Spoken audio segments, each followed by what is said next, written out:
Bueno, hoy tenemos el honor de tener a una diseñadora de interiores que se graduó en el instituto en el año 2002.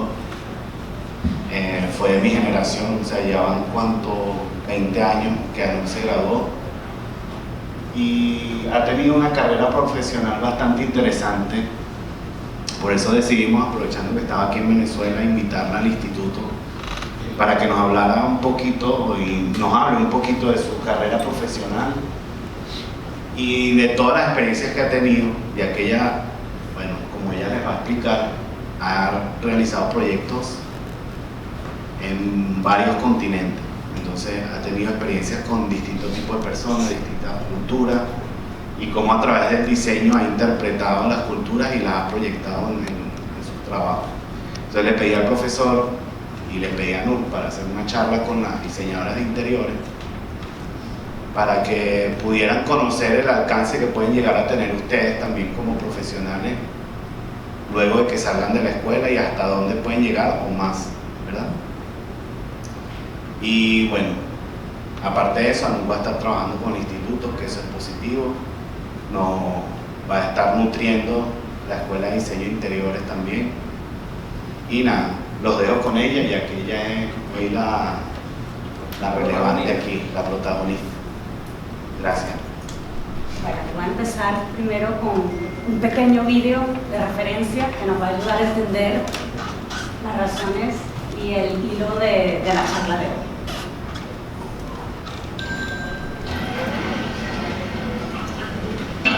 What's the buttons? No, they install voice recognition technology in this lift element, obviously. Voice recognition technology in a lift in Scotland. You ever tried voice recognition technology? No. They don't do Scottish accents. 11. Could you please repeat that? 11. 11. 11. What do you say? It's any minute, Kevin. This is a voice-activated elevator. Please state which floor you would like to go to in a clear and calm manner. Calm. Where's that coming from? Why is it telling people to be calm? Because they knew that we selling this to Scottish people would be going, I'm from North City. You have not selected a floor. And we have 11. If you would like to get out of the elevator without selecting a floor, simply say, "Open the doors, please." Please? Please? Suck my lolly. I'm not begging that for nothing.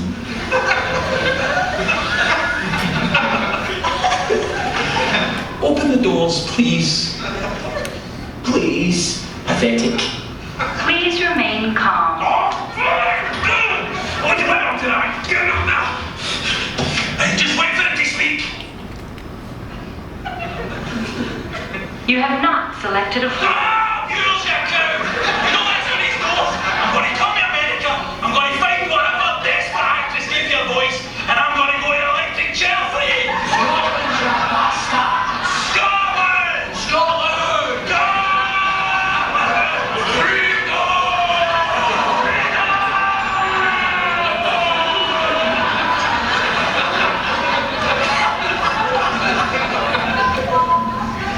Got up? Bueno, es un ejemplo de reconocimiento de voz, pero bueno, no venimos a hablar de tecnología ni de proyectos digitales, venimos a hablar de salir de la zona de confort. Salir de la zona de confort significa, en este caso, la experiencia que quiero contar a nivel internacional de venir desde Venezuela para el mundo, de tener muchos retos, de tener objetivos, y esos retos y objetivos nos conllevan a tener que aprender nuevos idiomas, a atender nuevas culturas, y tener pros y contras en todo esto, ¿no? Que puede ser muy difícil salir para afuera. Y bueno, nada, con este vídeo es explicarnos con los acentos, cómo no nos entienden, o los procedimientos, los procesos que pueden ser distintos, pero lo importante es ser curiosos, lo importante es salir de esa zona de confort y aprender e ir lejos, así sea aquí en Venezuela o de Venezuela para el mundo, que es un poco ese ejemplo que quería dar a través de este vídeo, ¿no? Entonces, un pequeño contenido, en resumen, de lo que queremos hablar hoy es, primero, la trayectoria, ¿no? Un general de la trayectoria, en este caso de mi experiencia que quiero compartir con ustedes, la formación, para que sepan luego lo que viví y lo que aprendí en la Caracas y cómo después tuve que adaptar eso en el extranjero, tanto a nivel de educación como en la parte laboral, la línea de crecimiento, los sectores, los procesos, que en realidad lo bueno y la buena noticia de estudiar diseño es que es un idioma universal, que nos entienden en todas partes y no tendríamos el mismo problema que el 11 del video, ¿no? Del video. Y luego pues compartir con ustedes algunos proyectos internacionales en los que he trabajado.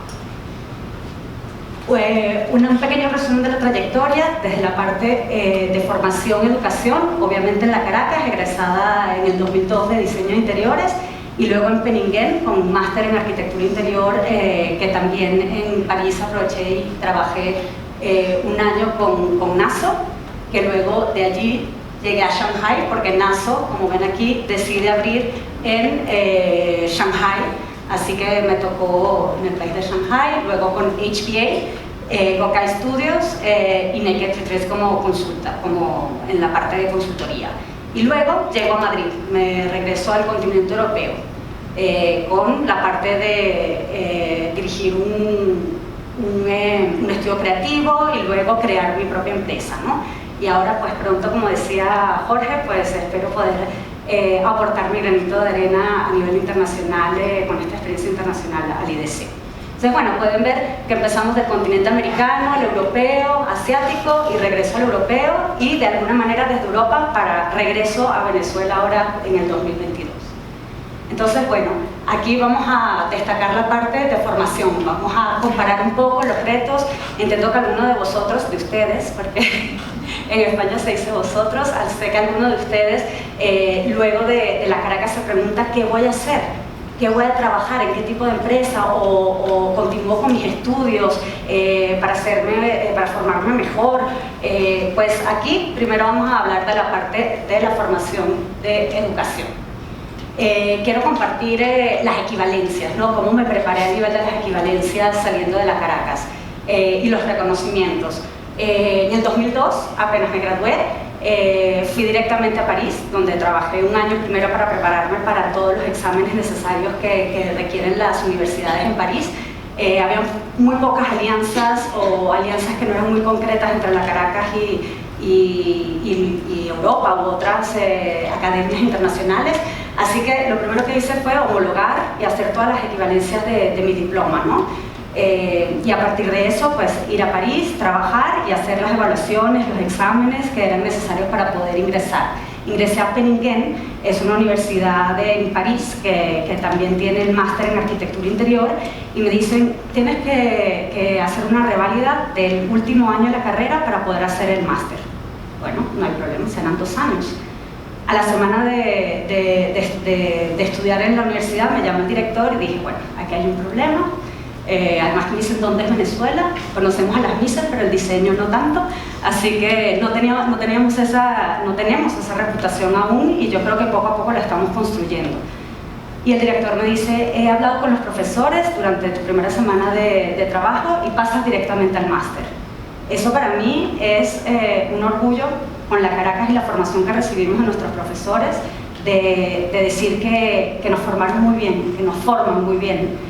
Que esa ideología o general, o esa parte de ese pensamiento general de decir Venezuela, América Latina, no es conocido, pues ella, como viene de Venezuela, hará el año más y luego el máster. Pues no, se dieron cuenta de que la formación que tenía era propicia para poder hacer el máster directamente. Así que fue una sorpresa estupenda de poder, y obviamente que lo agradezco muchísimo a la Caracas y la formación que recibí en ese momento. Entonces, por un lado, las equivalencias de los diplomas para salir, luego pues prepararse para poder ingresar a las escuelas y bueno, tener ese tipo de sorpresas es maravilloso. Competencias. Entro en la universidad, primer máster de arquitectura interior en París, y aquí escribo una frase muy importante. Solo vamos rápido y juntos vamos más lejos. Vivimos una cultura en Venezuela. Cuando voy a contar un poco mi experiencia, voy a hacer comparativas un poco para que se den cuenta lo que uno vive, ¿no? Esa zona de confort desde que uno sale. Venezuela es un país latino. Aquí hay mucho apoyo, trabajamos en equipo, hay amistad y se consolida muy fuerte. Cuando sales a Europa, no tengo experiencia en África o en Dubái, en ese sentido no, pero en el sentido, en la parte de la educación en París, en este caso, los parisinos son muy pijos además, ¿no? Eso es una ciudad difícil en ese sentido, muy cifrinos, ¿no? La palabra sería así. Y una competencia increíble, obviamente, entró en el máster y todo el mundo quería ser el primero, porque en esa escuela, cuando dan los diplomas, explican quién es el número 1, quién es el número 2, en el momento del diploma, de la ceremonia. Se entera todo el público quién terminó de último, quién fue el primero de la clase. Entonces, es una competencia increíble. Obviamente, al llegar una venezolana pequeña allá, y ahora esta, ¿qué se cree? ¿Nos va a quitar el posible puesto de ser el primero? Me costó mucho y agradezco enormemente a mis amistades venezolanas, diseñadores, los cuales me ayudaron muchísimo, me apoyaron mucho, porque tienes ese momento de adaptación, de llegar a un país nuevo, una escuela nueva y sentir que el equipo era tan competitivo. Y luego lo hablaré en otra parte, pero la competencia también a nivel laboral es fuerte. O sea, Europa y sobre todo Europa y Estados Unidos son súper competitivos. Entonces hay que realmente ser fuertes desde ese punto de vista, pero no bajar los brazos. Porque como decían al principio de las equivalencias, nos han reconocido con un muy buen nivel y eso nos tiene que llenar de orgullo y seguir más adelante. Pero toda esa parte de experiencia, los primeros 6 meses fue difícil. Luego toma su tiempo, pero uno consolida amistades y amistades que luego a nivel laboral pues, se aprecian a nivel de su cartera de contactos, ¿no? Eso es importante también en la escuela. ¿Qué más? Otra diferencia que aprendí estando fuera, bueno, toda la parte positiva de la Caracas que he dicho a nivel técnico, pero en esta escuela en París, en Europa, me he dado cuenta que hay una manera de presentar para vender y una manera de presentar para construir. Desde la Caracas yo aprendí a construir, yo aprendí esta parte técnica, los planos maravillosos, con cotas, todos los cortes de detalle, todo especial para que con los ojos cerrados uno entregue su papel y el constructor lo ponga en obra, lo pueda implementar. No obstante, cuando estudio en Penningen, en París, hay que presentar, nadie me lo explicó antes, obviamente, con la competencia, ¿quién me iba a contar cómo se hacían las cosas ahí? Me tenía que equivocar primero. Así que tomo mi tiempo y hago mi plano súper detallado. Llego a la presentación y me dicen, tienes 10, por no rasparte, porque acabas de llegar. ¿Por qué? Si mi plano está espectacular. Pues no, eso no vende. Un cliente nunca entiende esto. Obviamente tenemos que llegar ahí para la parte de construcción, en eso estamos claros. Pero un cliente entiende acabados, entiende imágenes, entiende fotos. Un cliente no entiende lo que le envías a la constructora. El cliente tiene que, como decimos nosotros, el plano tiene que ser sexy, le tiene que llamar la atención. Y ahí es que vende y así es que entiende. Entonces, esa parte de estética y técnico es importante, el vender versus el construir. Y todas las presentaciones que nunca presenté algo técnico, obviamente había una materia específica de técnico, pero todo lo que es diseño de interiores era a nivel estético, porque te forman a nivel de business para negociar y para vender. Entonces, siento que en la Caracas aprendí mucho de lo técnico, que es maravilloso, y en París, en Europa, aprendí más de cómo vender, cómo hacerlo interesante para que el cliente lo entienda, en ese sentido. Bueno, estos son los 3 puntos a nivel de esa experiencia, a nivel de la educación, a nivel de la formación y como comparativas entre América y Europa, ¿no? Que quería compartir con ustedes, que creo que puede ser enriquecedor desde mi punto de vista. Habrá muchas más, pero no lo voy a marear. A nivel laboral, con esta línea, aquí vemos, pues luego de París, que voy aquí a París, me dicen, tú hablas muchos idiomas. Bueno, francés, inglés, más o menos. Yo aprendí a hablar más inglés con los chinos, de hecho los entiendo muy bien, mejor que un americano. Y me dicen, vamos a abrir en Shanghai, ¿te interesa? Al año de trabajar con ellos. Y de verdad, sin pensármelo mucho, no estaba casada, no tenía hijos, cogí mis 2 maleticas y me fui para Shanghai. Y de Shanghai lo interesante es o sea, China en general es un país de un crecimiento activo al millón, no al 100%, sino al millón. Y claro, hay una cultura de ir cambiando rápidamente desde cada 5 años, cada 3 años. Estuve 10 años en China, para ir subiendo de posición y para subir también de posición y de salario. Importante.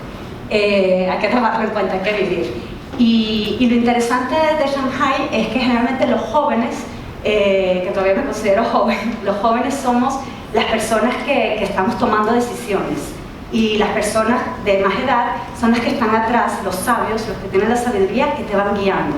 Entonces, claro, esa oportunidad de irme a China me permitió crecer muy rápido y tener responsabilidades muy joven, ¿no? Y luego pues vuelvo a Madrid. Les voy a contar un poco a través de proyectos y obviamente con 3 ítems comparativos de ese crecimiento en las diferentes culturas y diferentes estudios en los que he trabajado, ¿no? Primero es esa línea de crecimiento, ¿no? Yo intenté ser muy objetiva, tener mis objetivos y mis retos muy claros, ¿no?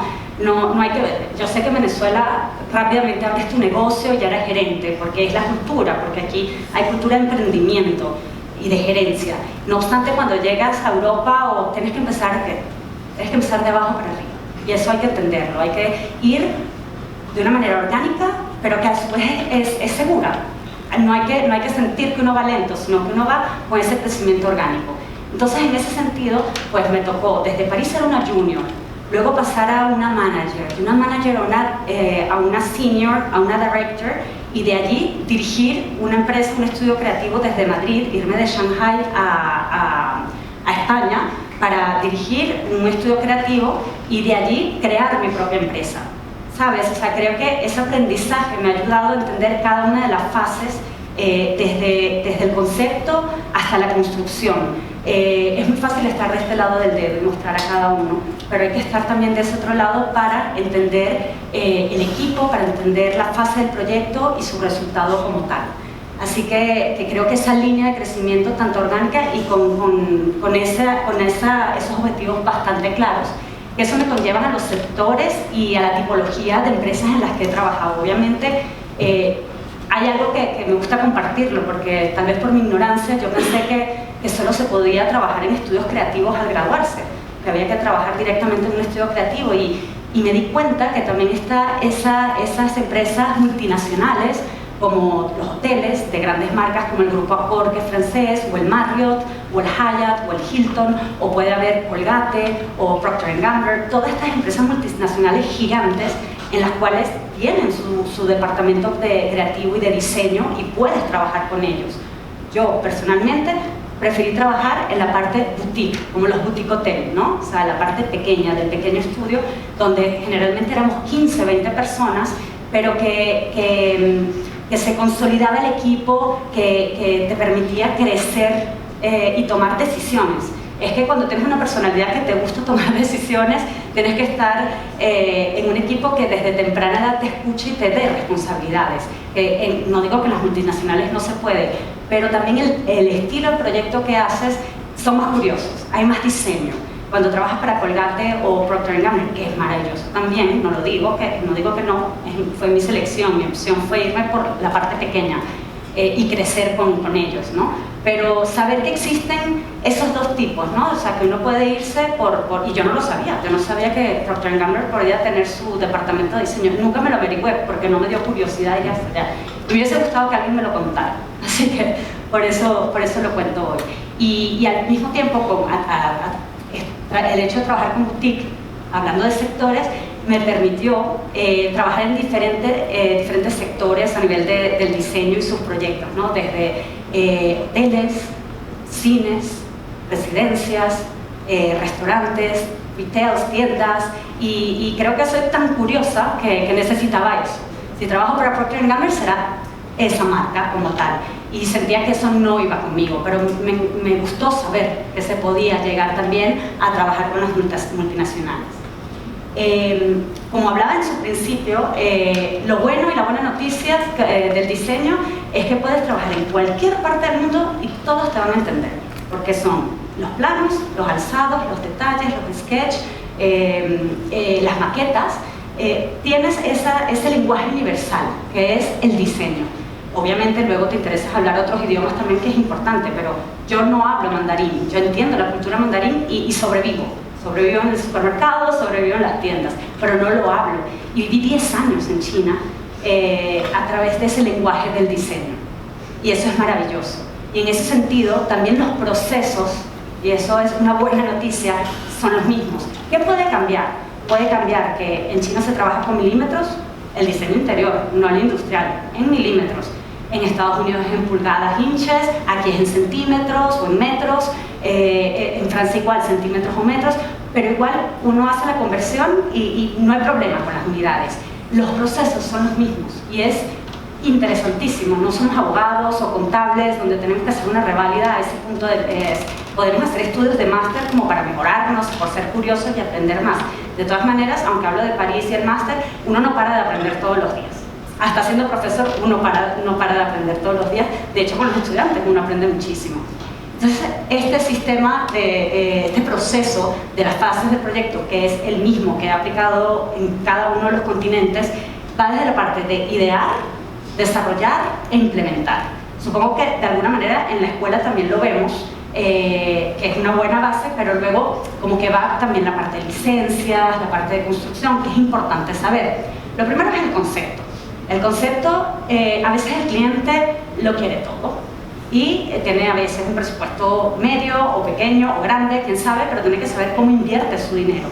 Entonces, esta parte de concepto, obviamente, viene la obtención de antecedentes, si estamos con un edificio, un espacio histórico, dependiendo. Hay una parte técnica relativa a averiguar al principio, pero prácticamente aquí a nivel de diseñadores lo que nos toca es hacer mood boards, imágenes referencias, para entender el estilo del cliente, la paleta de colores, el tipo de materiales, ir cerrando un poco una idea del presupuesto que tiene, porque esa es la pregunta del millón.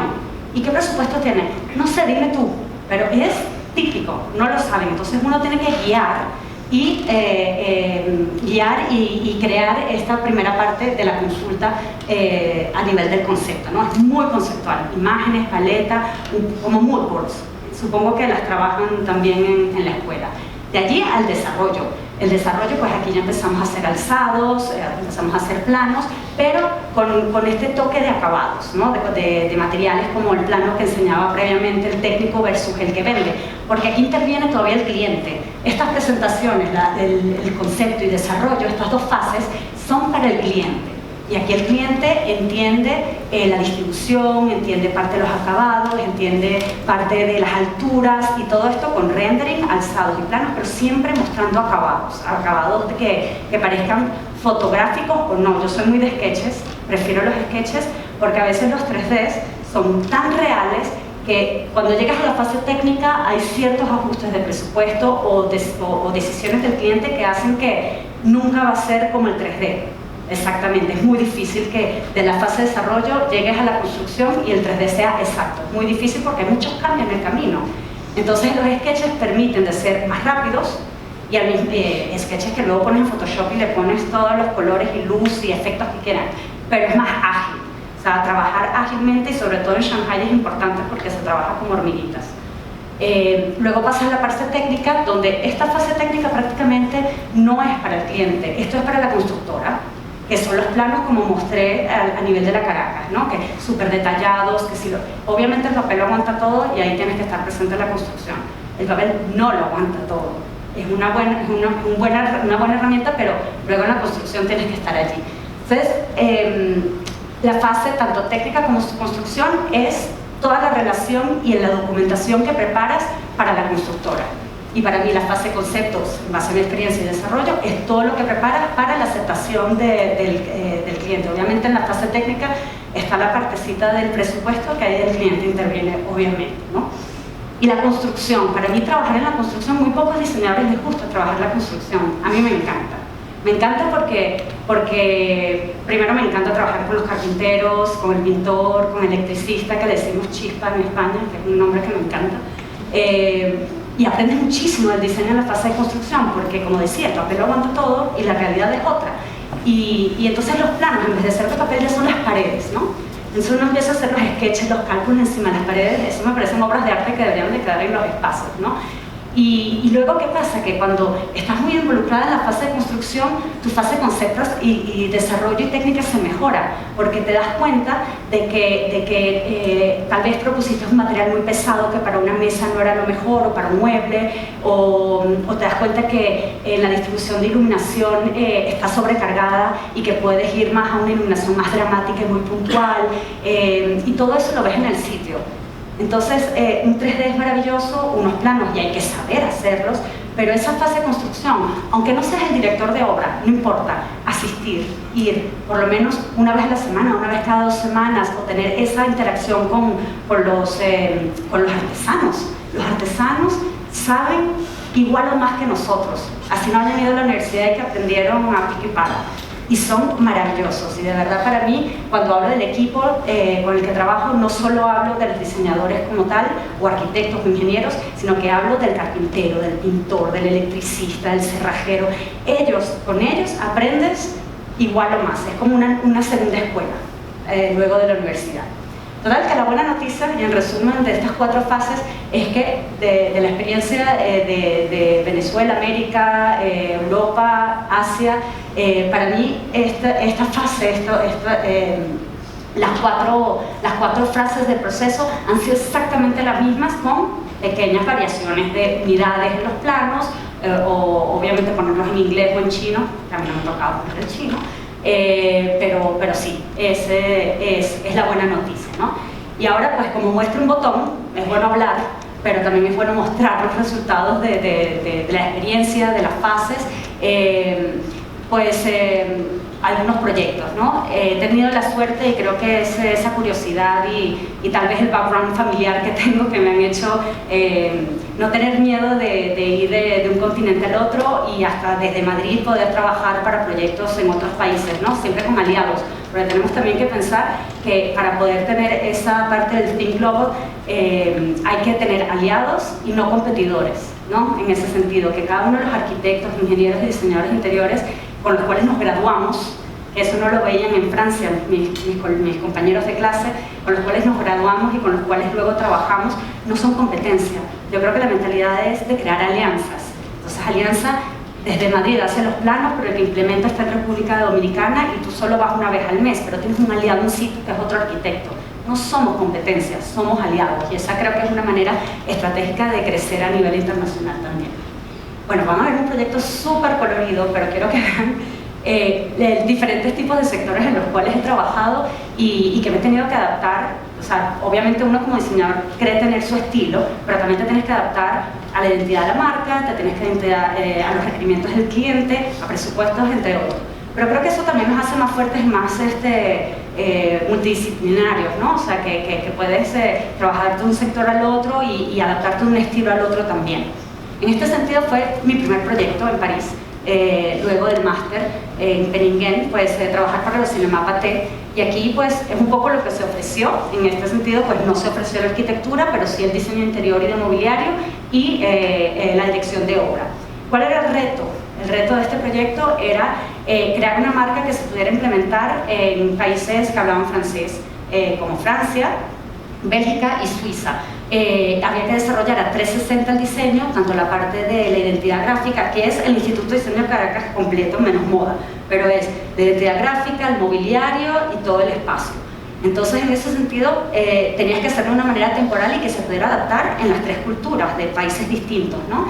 Y se tomó parte de, o sea, la identidad está incluida. Lo interesante de haber trabajado esto y centralizado en un solo estudio es que nos permitió hacer esa aplicación en lámparas, porque trabajamos muy en equipo las 3 ramas, ¿no? de interiorismo con industrial y gráfico. Ahora voy a saltar de diferentes países, ¿no? y de sectores. Este es un proyecto que me encantó, me contrataron como consultora. Se llama Naked Retreats, está a 3 horas de Shanghai, en un bosque de bambú, de Mogashan se llama, Mogashan. Y es como un hotel de retiro. Uno se va el fin de semana y tiene su jacuzzi, su habitación y centros es un centro muy sostenible, ¿no? Los caballos, la siembra de té, todo esto. Y aquí lo interesante de mi challenge fue, el concepto ya existía, pero se estaban expandiendo. Varios retos se estaban expandiendo. Tuve que hacer la guideline, y eso es muy rentable, de hacer guidelines, para que se pudieran reproducir de alguna manera, ¿no? Desde la guideline han construido 7 más por toda China. Fue un reto porque obviamente había que simplificar el diseño para que la construcción sea rentable, ¿no? Y en otro sentido, lo interesante aquí era que el diseño tenía que utilizar más del 50% de material local para que tuviesen el LEED, que es un premio, un award a nivel sostenible, que es súper importante. Seamos sostenibles cuando diseñemos. Hoy en día es lo que más piden.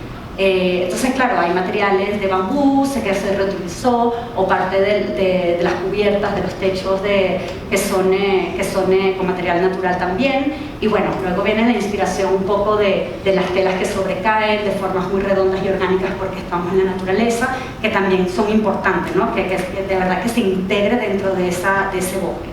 Fue un proyecto muy bonito que lo disfruté mucho. Luego este es un proyecto de una nave, un galpón en Madrid, en España, que tiene toda una historia. Eso también me encanta, ¿no? Antes de comenzar a diseñar un espacio, averiguar un poco de la historia, ¿no? Porque nos puede inspirar para el concepto. Un galpón que fue las caballerizas de la finca del lado de la residencia donde pasaban los caballos. Tiene una maquinaria grandísima que producían piezas metálicas, muñecas de trapo, un taller de reparación de carros. Este lugar tiene una potencia de historia increíble. Entonces, he puesto esta foto, la primera, la de este lado, la de la derecha, porque el portal que tenía cuando el cliente adquirió no era ese portal. Era un portal súper nuevo, en chapa metálica, negro y todo opaco, no entraba luz. Obviamente es un pasillo largo, como lo vemos ahí, y era sin luz. Buscamos en los cuadernos del Ayuntamiento de Madrid a ver cómo era el diseño y encontramos el diseño de la puerta y lo mandamos a hacer exactamente igual a la época. Este es un edificio de principios de 1930, por allí. O sea, que le dimos esa vida. Eso es parte del diseño también, ¿no? Buscar la historia, volver a darle la vida que tuvo en su momento y que alguien sin pensarlo un parche tenía ahí como puerta, y además que funcionalmente le dan a ese pasillo, y además pues el muro vegetal que le daba esa vida natural, o sea, pensar en todo ese tipo de cosas, ¿no? Y luego pues el espacio como tal era muy diáfano, era totalmente diáfano porque era una nave, un galpón. Entonces, para no perder esa luz entre las zonas más bajas y más altas, de que hay muchas más fotos en la web luego, ¿no? Las podemos mostrar, pero era crear esas cajas, ¿no? De transparencia, pero con funcionalidad con esa función de mobiliario a medida, como el diseño industrial de mobiliario y el de espacios hay un merge, ¿no? O sea, se unen en un solo proyecto. O sea, por eso que digo, trabajamos como aliados y en sectores distintos. O sea, claro, guardar la transparencia, luz natural que viene de la izquierda hacia la derecha, que los falsos techos son más bajos, y al mismo tiempo la funcionalidad del mobiliario dentro de estos acuarios, cristaleras, como lo quieran llamar. Luego, se habla mucho, si quieren preguntar, yo sigo con mis proyectos, ¿vale? Pero luego pueden preguntar si quieren o antes. El proyecto de estas oficinas, también en Madrid, pero en la zona de Alcobendas, la zona industrial, ellos están en el sector de la farmacia, son súper aburridos, en verdad, hacen salas blancas de cirugía, y ellos querían realmente en su espacio de trabajo que volver a hacer algo divertido, porque su sector era tan aburrido, decían hay que ser visionarios y donde trabajamos tenemos que divertirnos, porque cuando uno se divierte uno es más eficaz también, ¿no? Cuando trabaja, es mi mentalidad. Y aquí la inspiración fue el diseño biofílico. ¿Qué es el diseño biofílico? Es pensar los espacios para la entrada de luz natural, para la aplicación e integración de zonas verdes, que la iluminación tanto natural como la artificial obviamente estén pensadas para la noche y el día, el invierno y el verano, porque eso también nos pasa mucho en Europa, que el invierno es muy oscuro. Y obviamente la circulación del aire. todo esto, el diseño biofílico no solo se utiliza en oficinas, sino también muchísimo en kindergartens para los niños, en las escuelas y todo eso, porque eso aumenta la capacidad de aprendizaje de los niños, pero también aumenta la capacidad de concentración para los empleados. Entonces, esa inversión, o sea, lo comento ¿por qué? Porque el diseño, mucha gente o muchos clientes dicen, barato, yo lo puedo hacer. Y le digo, no, es que el diseño es una inversión. Te va a ayudar a aumentar el revenue de tu empresa, o sea, las cuentas anuales de tu empresa. Y eso es a considerar, y no solo a través del diseño biofílico, sino también la sostenibilidad, también otros factores que hemos nombrado durante la presentación, pero que es importante que defiendan el diseño como una inversión y no como un gasto o una estética. Eso es muy importante. Y bueno, en este sentido, aquí también ganamos el LEED de plata, no el de oro, pero por toda la parte sostenible. Considerar que si los lavamanos en una empresa no son de grifo pivotantes, sino, o sea, bueno, ¿cómo se dice? Sino que sea por sensor, por ejemplo, porque gasta menos agua, igual que en ciertas partes de la oficina que sean de sensor la iluminación. Todos esos elementos se toman en consideración. Me encanta utilizar pocos materiales y creo que eso también ayuda mucho a la rentabilidad del proyecto y la simplicidad, pero aplicarlos de manera asimétrica y dinámica, ¿no? Y eso también ayudó a la parte del premio del LEED a nivel sostenible, ¿no? Pocos materiales, pero bien aplicados. No se necesita hacer un carnaval para que quede bien un espacio. Vuelvo a China, ahora a Shanghai. Esto, perdón, es en el norte de China, es un Meridian Hotel que tal vez conocen a la marca, que son del grupo Marriott ahora, que antes eran Starwood, que tienen también el St. Regis, tienen otras, es como que una marca de hoteles que tiene varias submarcas. Y aquí eran unos clientes japoneses que invertían en China. Qué challenge trabajar, pero qué maravilloso al mismo tiempo, ¿no? De trabajar por una parte con unos clientes japoneses que son tan metódicos, detallistas, perfeccionistas, todo tiene que quedar impecable. Y me tocó trabajar y viajar mucho a Osaka, porque el cliente vivía en Osaka y las reuniones eran allí. Y hay una anécdota que en Japón, para entrar a las reuniones, están todos muy encorbatados, perfecto, pero no entras a la oficina con zapatos, entonces todos están ¿cómo se dice? No medias, no, zapatillas, con pantuflas. Entonces era casi que 70%, 80% hombres encorbatados con sus pantuflas y habían 3-4 mujeres, entre ellas yo, con las pantuflitas también. Uno veía debajo de la mesa y eran puras pantuflitas espectaculares, porque ni en la oficina se entra con zapatos. Pero bueno, el detalle, la perfección, el hecho de tener esa... eran muy, pedían mucho, muy exigentes es la palabra, la estaba buscando, muy exigentes para un mercado chino que está en explosión, que los tiempos son súper rápidos y que las calidades son otras. Fue muy difícil en ese sentido. Y lo otro, pero se hizo, ya está abierto, estas son las fotos, 4 años. Los hoteles tardan muchísimo, y más con un cliente japonés. 4 años de diseño y después 2 años de implementación. 4 años de diseño. Obviamente no fue el único proyecto, se hacen muchísimos en paralelo, porque si no, no comemos. Pero el otro reto es en el norte en Shenyang. Esto antes era el imperio, donde estaba el emperador, antes no era Beijing, sino que era Shenyang. Entonces tiene una historia de emperadores, de realeza, de todo esto, y era cómo implementar esa parte tan cultural, tan local de la ciudad de Shenyang, de una manera muy moderna, como es el grupo Starwood y los Meridian Hotel, que son super urban contemporáneos. Entonces, claro, aquí todo el wallpaper que diseñamos, el papel pintado, es la ciudad vista desde arriba, sintetizada con un gráfico para la zona de conserjería. Y luego pues habían mobiliarios, no sé si conocen esos armarios con esos redondos que son súper asiáticos, como de China, pero hacer como una explosión y hacerlo más ligero, más moderno, ¿no? Entonces, claro, todas esas inspiraciones, viajar a la ciudad, no solamente a ver al cliente a Osaka, sino también ir al norte de China, que es un frío horrible en invierno, e ir a esa ciudad, conocer, investigar, no solo el edificio, sino la cultura, y eso luego plasmarlo en el diseño, en el espacio, en este caso es un mobiliario, la foto de allá, que también es parte que hacemos los diseñadores junto con los diseñadores industriales. De hecho, debieron haber venido los diseñadores industriales también. Pero bueno, sí. Tú dices que el diseño fueron 4 años. 4 años, de muchos cambios. ¿Y la parte de la construcción? 2 años.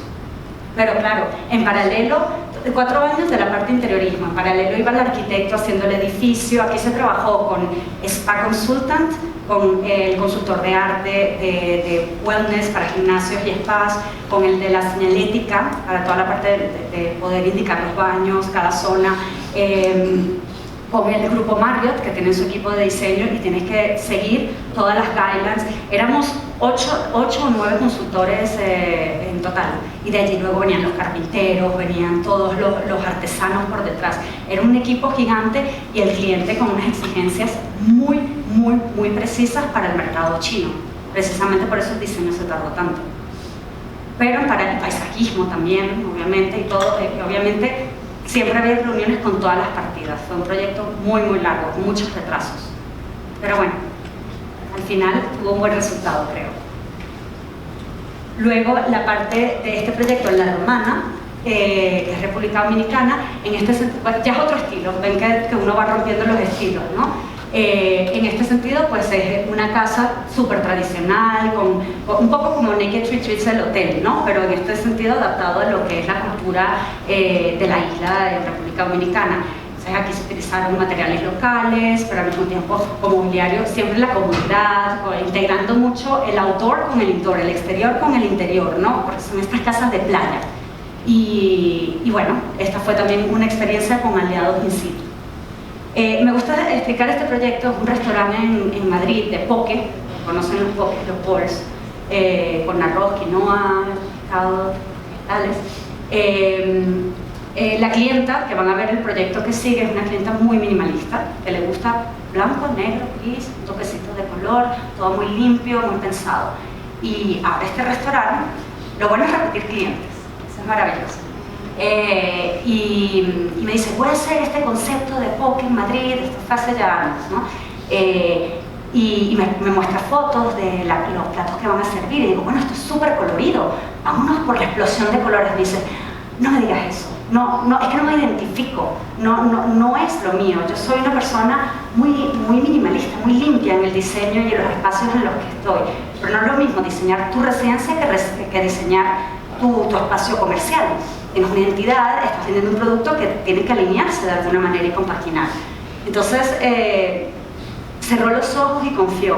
Eso es lo mejor que te puede pasar con un cliente, cuando confía en ti y por algo te está contratando, ¿no? No para que te diga qué hacer, sino que para que tú hagas lo que es bueno para su empresa o para su proyecto. Bueno, la cliente dice, nunca me había sentido, al final del proyecto, nunca me había sentido tan identificada y tan yo con un espacio. Y al principio fue, no me hables de colores, me da tanto miedo, le daba miedo esa aplicación de los amarillos, de las tensoestructuras, aquí esta parte son maderas de colores y luego hay como musgo entre las láminas había tanta combinación de materiales y de colores, pero que se integraron tan bien al final, que de verdad estaba tan agradecida de haber descubierto esa personalidad de ella a nivel comercial, porque ella no viviría ahí, obviamente, pero paso a la próxima. ¿Qué es la próxima? No importa, la voy a pasar ahora para que entiendan su residencia. Como verán, la misma clienta a nivel residencial es como un contraste. Su proyecto comercial versus el proyecto residencial donde vive, pero satisfecha al final. La aplicación de microcemento, de rodapiés súper altos, o sea, todo como que muy limpio, ¿no? Y luego con elementos como que hacen el pop-up o la lámpara, o la silla al fondo, o la luminaria junto con sus sillas un poco en cobre. Pero bueno, es eso que no es lo mismo diseñar, aunque sea el mismo cliente, a nivel residencial que comercial. Puedes hacer cosas totalmente distintas. Y regreso a este proyecto que estaba de intermedio. Pues aquí en este proyecto el challenge fueron varios. Esto es para el grupo Richemont, que es un grupo francés. Es el grupo que a su vez tiene submarcas como Montblanc, que supongo y Cartier, que conocen, ¿no? Cartier, Montblanc, en ese sentido, ¿no? Entonces son todas las multimarcas en un solo edificio en Hong Kong, tienen en Hong Kong y en Shanghai. Esta es la de Shanghai, pero también hicimos la de Hong Kong. Y entonces, claro, ¿dónde me vas a poner? Porque ellos son un grupo Y ahí uno está de diseñador intentando entender los pros y los contras y los requerimientos de cada uno. No es el requerimiento de un cliente, sino al final es el requerimiento de 20 marcas distintas y están ahí los gerentes de cada marca diciendo por qué el espacio de Montblanc es más grande que de Cartier, porque ellos están a la derecha y yo a la izquierda. Es intentar agrupar todos los requerimientos y plasmarlos realmente en un diseño. Es un gran reto. Entonces parte del diseño dentro de esta parte muy neutra, porque no podíamos irnos hacia la identidad Cartier o la identidad Montblanc, que son totalmente distintas. Todo muy neutro, pero esta línea que unía cada uno de los espacios, es decir, era una manera a nivel del diseño de espacios de explicarles de que algo les une. Ustedes son Richemont, no son todas las submarcas, tienen que entender que están bajo el mismo paraguas, ¿no? Y bueno, es una historia como todo este conflicto y sobre todo reto, ¿no?, de trabajar con diferentes marcas, un cliente subdividido en 20, se aplica, se representa a nivel de esa unión, a nivel del diseño, ¿no? Y el otro reto de esto es el Feng Shui. Como estaba en Hong Kong y viene de una empresa y también en Shanghai, era el director financiero y el CEO tienen que estar estratégicamente en los espacios. Entonces viene el máster del Feng Shui, ¿no? Y te echa para abajo todo el proyecto. Que no, esto no puede ser esa distribución porque las energías y el ángulo de la oficina van a hacer que quiebre. Entonces todo es culpa tuya. Quiebra la empresa y es culpa tuya. Con el máster del Feng Shui en una fase bastante previa del concepto para no avanzar mucho y entender. No soy una experta yo del Feng Shui, pero tuve esa experiencia del Feng Shui a nivel de ángulos, el posicionamiento de las columnas, la persona que toma decisiones siempre está sentada de frente a la entrada, estar sentado de espalda a la entrada no está bien.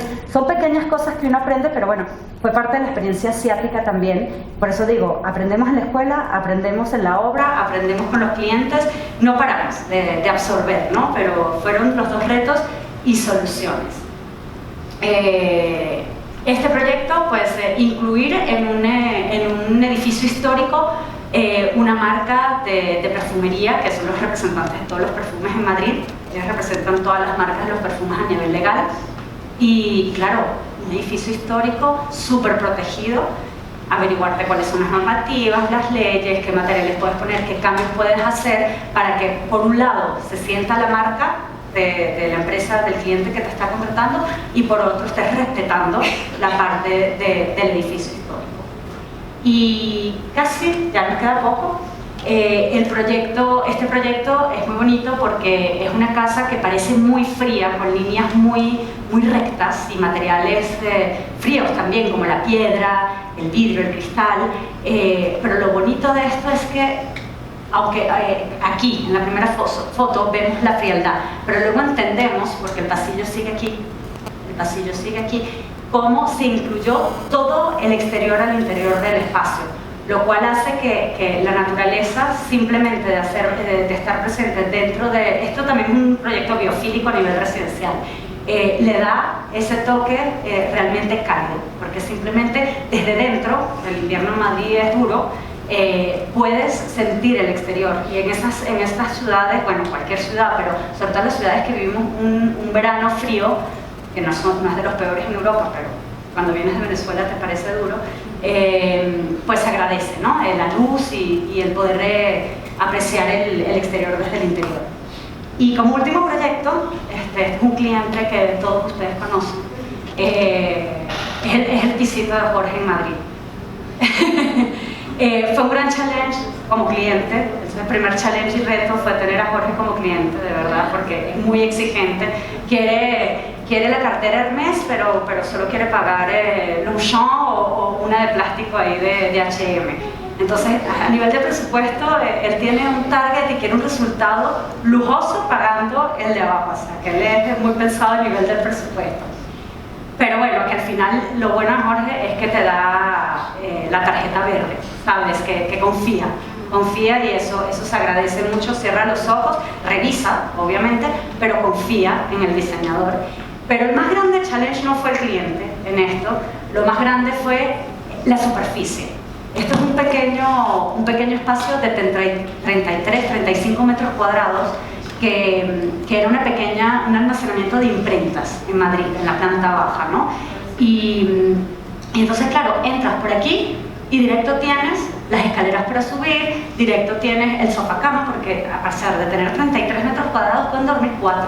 La nevera está al lado del sofá, la cocina, y aquí da una L donde tienes una plaquita eléctrica de 2, o sea, todo es mini y todo está integrado.